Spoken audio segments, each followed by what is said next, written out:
திருவண்ணாமலை கிரிவலத்தில் இந்த 3 உருவத்தை பார்த்தீங்கன்னா கொஞ்சம் ஜாக்கிரதையாக இருங்க.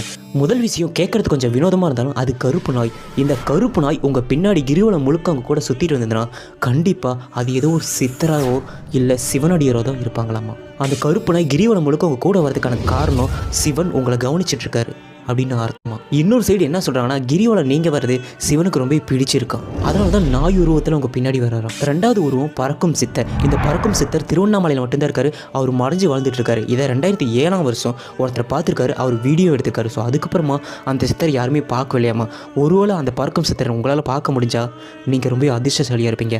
அந்த சித்தர் கரெக்டாக கிரிவல டைமில் மட்டும்தான் அந்த மலைக்கு பக்கத்தில் வருவாராம். 3வதாக இருக்கிறது ஒரு விசித்திரமான ஒரு ஆள். அவருக்கு வெள்ளையான மிகப்பெரிய தாடியும் ரொம்ப ஒல்லியான உடம்பு, கையில் ஒரு குச்சியோட அந்த கிரிவல டைமில் சுற்றி வந்துட்டு இருப்பார். ஸோ அவர் உங்ககிட்ட வந்து தண்ணியோ இல்லை சாப்பாடோ கேட்பார்.